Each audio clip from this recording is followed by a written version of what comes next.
Well, thank you very much, everybody. I very much appreciate you being here. Thank you. And we love this state. It's been a great state for me, and it's been a great state for everybody in this room, I can tell you, Governor, right? And we're here to help. We're joined today by Governor Greg Abbott, very special man, and he's doing a fantastic job for the state of Texas, and he has from day one. And Lieutenant Governor Dan Patrick, another friend of mine, and thank you, Dan. And I watched you the other night on a very important show, and you did incredibly well representing the state.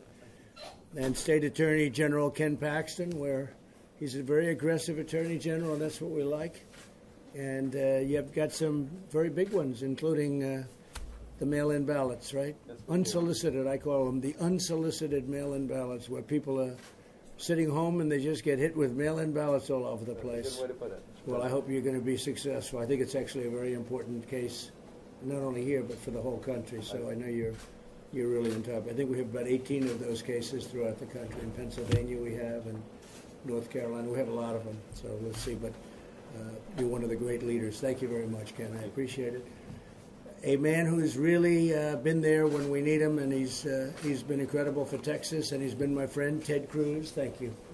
Mr. President, Thank you welcome. very much. We spent a lot of time before, and we're working on getting Texas everything they need. We'll bring it back. Thank you.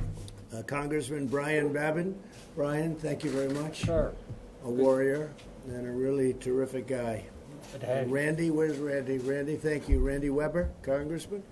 Thank you very much. And we have a couple of people who have been friends of mine, and I won't mention too much, but they got a little shot of COVID. And I understand they're going to be perfect. They're going to be absolutely fine. I want to say hello to Becky Ames. Becky, thank you very much. Thank you. Beaumont, you're doing good, right? Everything Yes, sir, okay? we Were are. you hit hard? Not as hard as we could have been. Yeah, it could have been a lot harder. It could have been a lot harder, That's and great. we're recovering, and we appreciate you being here, Mr. President. Well, thank you very much, Becky. I hear you're doing a great job. And again, we were talking before about the path, and the path could have been much more because the power was incredible.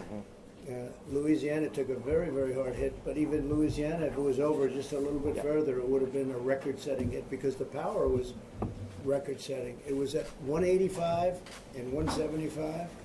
It went to 150 miles an hour when it hit, but it was even worse than that. And it came quickly. It came very quickly. It came, in fact, I guess you would say, Pete, they were looking at that as a storm. And all of a sudden, the storm became a monster. So 36 hours, Cat 4. Yeah. It went from a storm to 185 and 175 miles an hour, and then when it hit, it was, and I think they say it was the most, the strongest that they've had in Louisiana and Texas in 150 years. But the path was a little bit lucky, so we got a little bit lucky, so that's great. I want to also introduce Chad Wolf, who, as you know, we just took the acting away from his name, and you're doing a fantastic job, Homeland Security.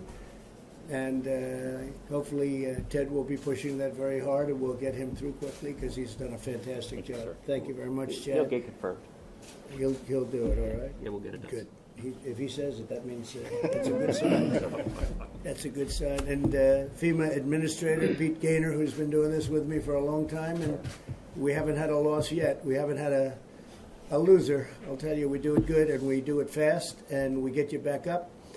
And everything, I think, Governor, has been signed, and you're ready to go, right? Yes. You're ready to go. I will dispense with all of the different numbers. You know what they are. We just sort of did it. We were in Louisiana, and we went through, and they have been hit hard. We went through a couple of areas. I've never seen anything quite like it. You had trees ripped out from the roots.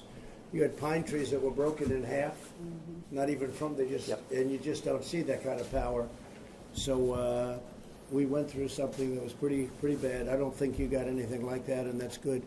So we took the emergency declaration. We gave it to the governor immediately, and Dan called about it also, and I appreciate that call. And between the two of them, that's a great 1-2 punch. The governor told me that himself, so I appreciate it. And FEMA has delivered 400,000 liters of water and 250,000 meals already. We've worked with the private sector to restore power to remaining 200,000 residents, and they think the power is going to be restored almost in very good order. Pretty quick. I believe, yeah, I believe so. And all of the other things that we've been doing, the infrastructure, all of the the elements that we've been working on, and we're working very close with Ted Cruz and with John Cornyn, who I hear is doing very well, by the way. I hear he's a great senator. He's doing a fantastic job. And we've been working with the governor and with Dan. And I think maybe it'd be good if you would tell us how are we doing and what can we do and how can we help you, Governor? Sure. First, I need to thank you for the way that you have stepped up. People don't know this, but on midnight, as the storm was crossing the shoreline, you called me. And then, so that was 1 a.m. your time. And then we spoke again the morning after it happened. You have been there for us every step of the way, helping us.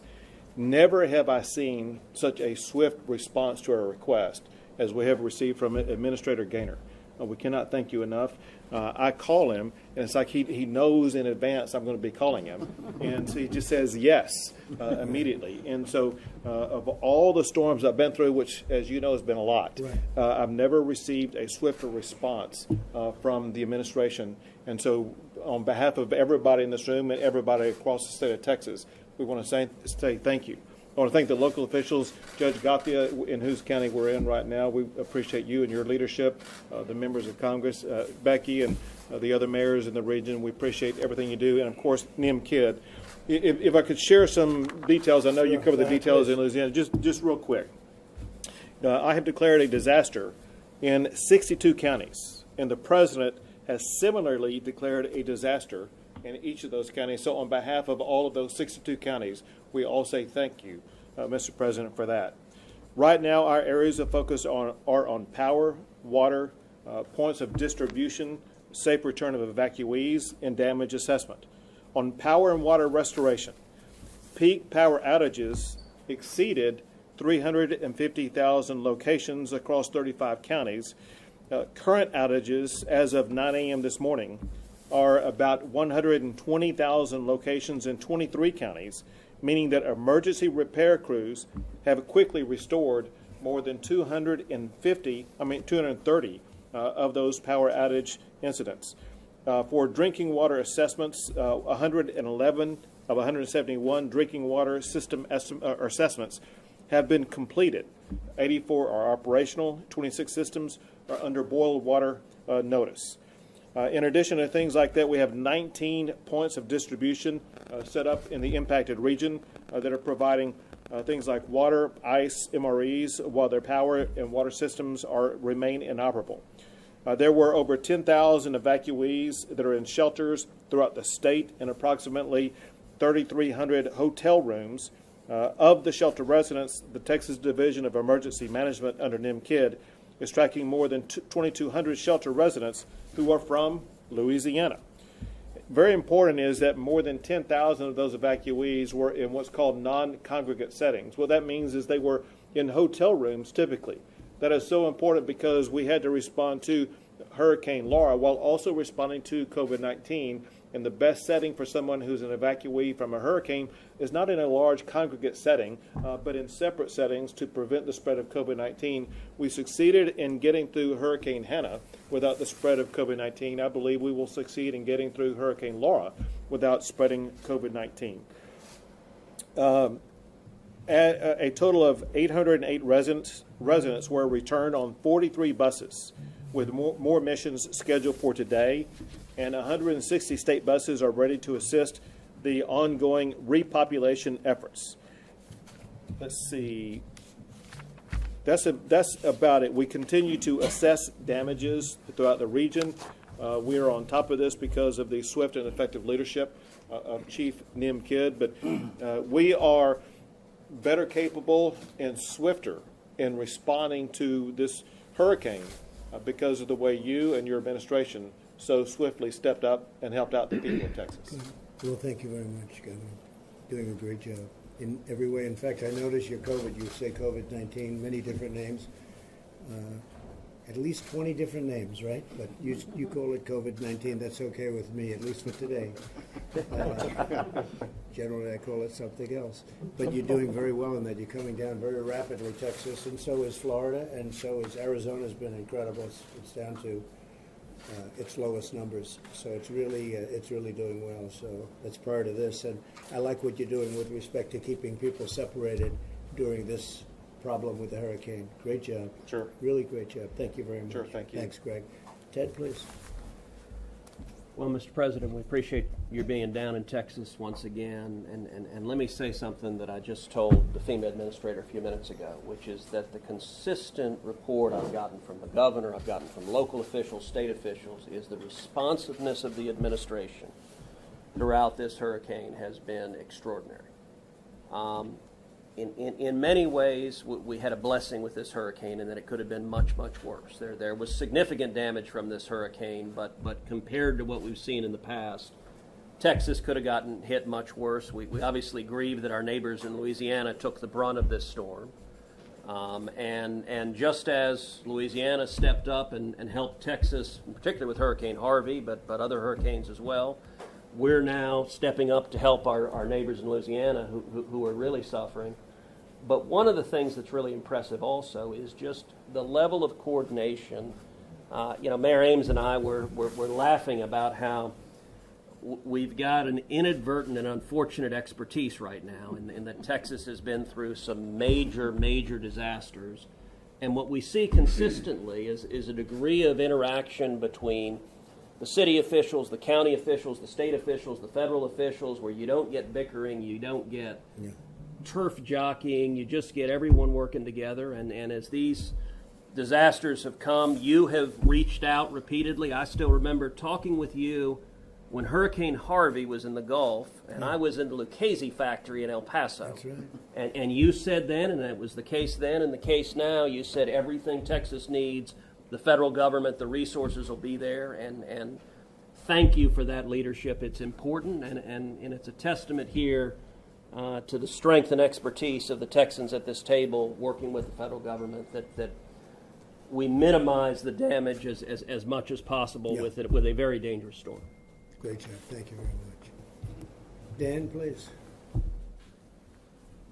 I was in the state senate when Ike hit, and the difference in your response personally and the response of the administration and FEMA is a scale. They were a 1, and you're a 10. The fact that you called the governor at 1 in the morning, your time. Well, I knew he was going to be up, so with him, I don't have to worry about that. But Dan, you need to make it an 11 like Spinal Tap. yes, it's like an 11. I mean, night and day. We went years where we weren't paid by the former administration, where our counties and our cities No, I know. didn't get paid. I know. I You've see done the a records. Fabulous job. Secondly, on COVID, to give you the numbers, our highest point in the hospital was 10,883 in July. We're now under 4,800. That's great. And in COVID and ICU, we're down almost 60% in many hospitals, 70% in some hospitals in the ICU. So the governor's leadership here and all of us Texans working together, we've really turned that corner. It's going And very then I want to fast. give the judge credit. We were here 2 days ago, and the judge said, look, we weren't hit as hard as some other areas, so whatever we have that other people need. And so many Texans, we respect the Cajun Navy that came for us. We don't have a name for our volunteers, the Texas Brigade, the Texas Volunteers, whatever you want to call them. But I've seen on all the newscasts, thousands of Texans have gone over to Louisiana. And that's the spirit of Americans working together. So, Judge, thank you for right away you said, hey, we want to help everyone else. So thank you, Mr. Good President. job, Judge. You've been here so many times for us. Yeah. So many Thank you very much, Dan. I appreciate it. Ken, please. So, Mr. President, I did not grow up in Texas. My dad was an Air Force pilot, grew up all over, but one of the things I love about Texas is we get stuff done. And you fit the culture of Texas because you get stuff done. So thank you, because you truly have accelerated the pace of getting relief to our state like nobody else. So thank you. And this governor has been exceptional at dealing with disasters like literally no governor I've ever seen. So I want to give you credit as well. So Right. that's all I wanted to say is thank you both. Thank you. Thank you very much. Brian? Yes, sir. Thank you for being here, Mr. President. It's an honor to have you in our district, and I can't thank you and your administration enough for the rapid response. We're still actually cleaning up after Imelda and after Harvey and other storms that have hit us, and your administration has been absolutely on the money. And I'd also like to, he's not here today, but I want to brag a little bit on the Orange mayor, who is not here. Right. That's Larry Spears. He's done a tremendous job in his mayor. I'm a former mayor myself, so I appreciate Mayor Spears and what he does. But Mr. President, your administration is. We're not supposed to get political here, and I realize that, but it has been like night and day from what we've seen in the past. And I just want to say Thank you thank very you much. for what you're doing. Appreciate it. Okay.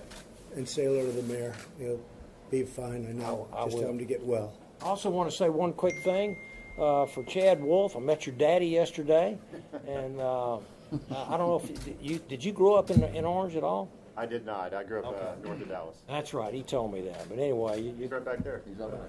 oh yeah, there he is. Okay, that's right. Oh, wow. I mean, we've been having That's some good. talks. You're checking him out, right? That's very good. So should we have asked him if Chad could Good, get I confirmed? he knows more. First witness. He's doing a great job. Thank you very Anyway, much. thank you. Thank you, Brian. Yes, sir. Randy, please. Well, thank you, Mr. President. Thank you for being here. Of course, this is Dr. Babin's district. I'm probably the oldest guy in the room in that I grew up on the Gulf Coast, never left. I've probably been through more hurricanes than anybody here, starting in '61 with Hurricane Carla. I was going into the Texas House in 2008 when Ike hit, and I've never seen this kind of responsiveness from the federal government. It is a tenement to your leadership, Mr. President. So thank you, thank you, thank you. And our great state people are here too. Our great governor, Nemkid, Lieutenant Governor, Attorney General. I could go right down the list. And you have done everything you said you would do for Texas and more. And my district loves you, and we appreciate you. Thank you, Randy, very much. You're doing a great job. Chief, please. Thank you, Mr. President. I want to thank the local officials. In Texas, mayors and county judges are the only ones with the authority to mandate an evacuation, and that's a courageous decision to make. Right. And Mayor Spears, Judge, for the work that you did, that saved lives. The reason we have the low death count that we have is because you took the evacuation orders in this storm and took them seriously, so thank you for doing that. To my governor and the state elected leaders here, thanks for giving us the authority and the funding to go do good work, and we try really hard at that. But from our regional administrator, Tony Robinson, to Administrator Gaynor, to Secretary Wolf, thank you for the dedicated leadership. Mr. President, we've never had this quick of answers. I've been in this seat for 10 years. I think 17 or 18 major disaster declarations and about 300 FMAGs later. We've never had this fast of a response, so thank you for that. Good, thank you very much. A very important state, a great state, and got to take care of the people of Texas. Yes, sir. That's all there is to it. Becky, please. Thank you, Mr. President. I echo everything that's been said here.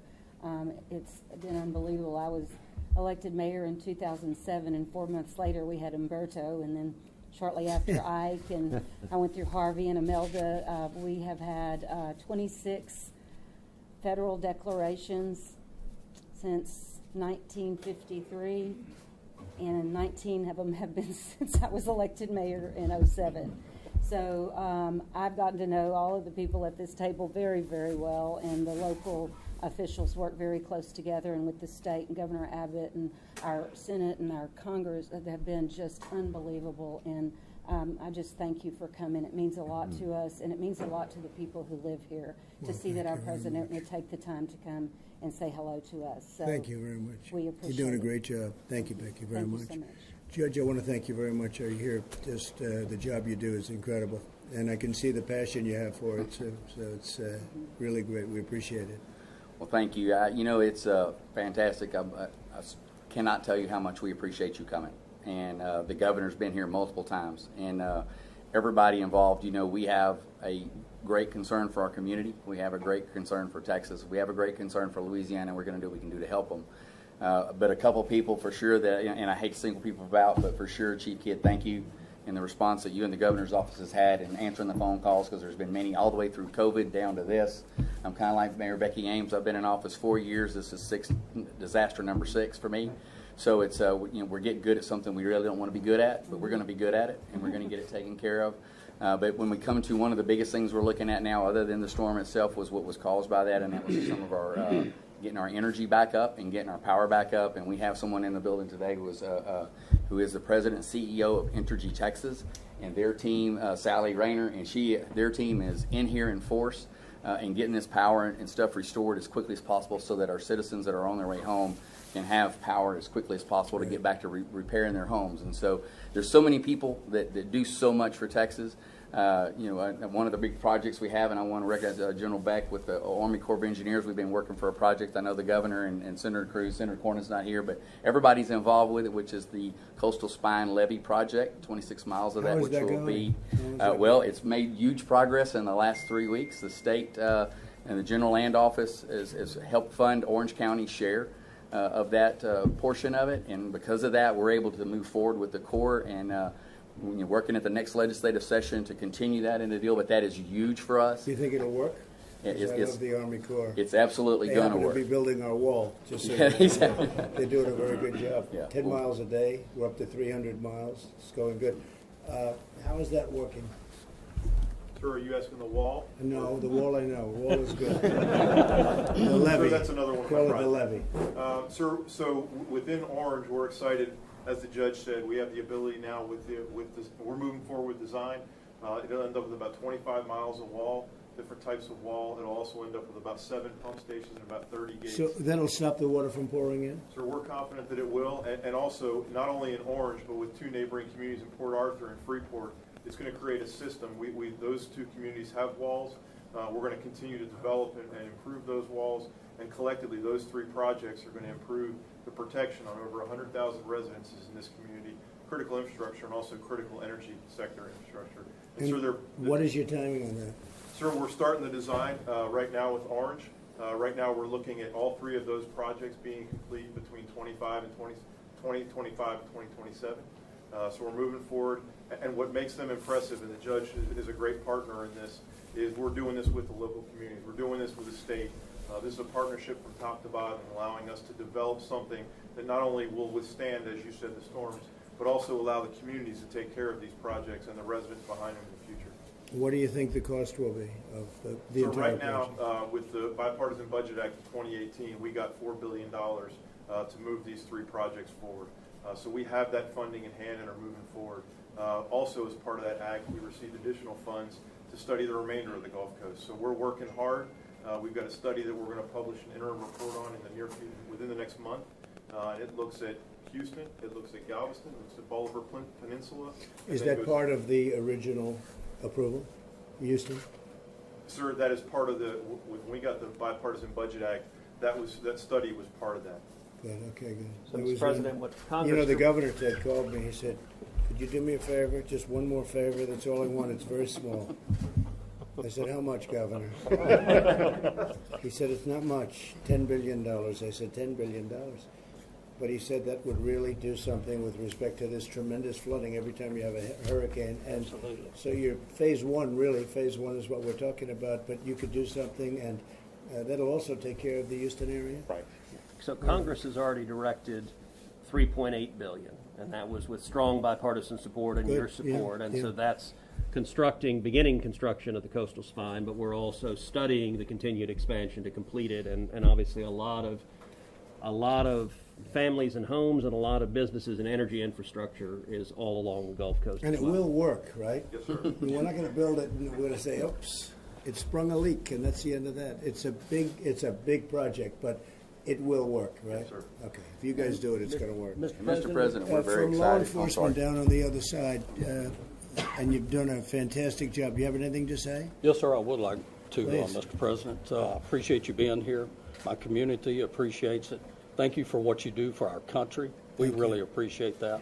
I also want to thank Judge John Gauthier and somebody we didn't mention, Joel Ardois. He's our emergency management coordinator. They've done an outstanding job, and we appreciate the work they've done. I also want to thank everyone in this room that has helped us here in the community. Thank you very much. Thank you very much. Thank you, Mr. Thank President. you. Greg, you want to finish it off? One thing that Texans have shown, whether it be Harvey, whether it be all these other storms you've heard, they have been through it, and it shows the resilience and perseverance that Texans have. But we are made even stronger by the swift and profound and effective support that we get from our leaders in Washington, D.C. You are the builder president. You are helping to build that coastal spine that will protect Texas, but you are right now helping Texas rebuild in the aftermath of this hurricane, and we say thank you. It's my honor. Thank you very much. Do you have any questions for the governor, the senator, or anybody? Anybody have any For the questions? Governor, what is the status in Galveston Bay with the refineries and the hundreds of chemical plants? If you could share just an update on the economic and environmental impact. Just real quick. So the Texas Commission on Environmental Quality continues to monitor those both with regard to air quality and water quality. They have mobile units engaged to make sure they're going to be able to adequately go to all the impacted areas and do the monitoring and make sure that if there is any type of environmental situation, it will be swiftly contained. Okay. Anybody else? Mr. President, I have a question. This is obviously an important trip to visit these communities. Do you plan to visit Kenosha, Wisconsin as well, another community that's obviously in pain? Probably so. We've had tremendous success. As you know, we were finally able to get the go-ahead from the local authorities to send in the National Guard. We sent in the National Guard, and within a few minutes of the Guard, everybody cleared out, and it became safe. We have, that was 3 days ago, we've had absolutely no problem from that. We sent in 1,000 National Guard, and that's not even a big force. We could clean out, as an example, Portland. We could fix Portland in, I would say, 45 minutes. And the people in Portland should protest because the mayor doesn't know what he's doing. He has no clue. He doesn't even have a clue. And this has been going on for years in Portland, and it's now been going on 94 days. And if he would call, or if they would ask, or if the governor would ask, we would have the National Guard in there in a very short period of time, and that would be cleaned out in a matter of literally minutes, and you'd have a safe Portland. It's ridiculous that they go on like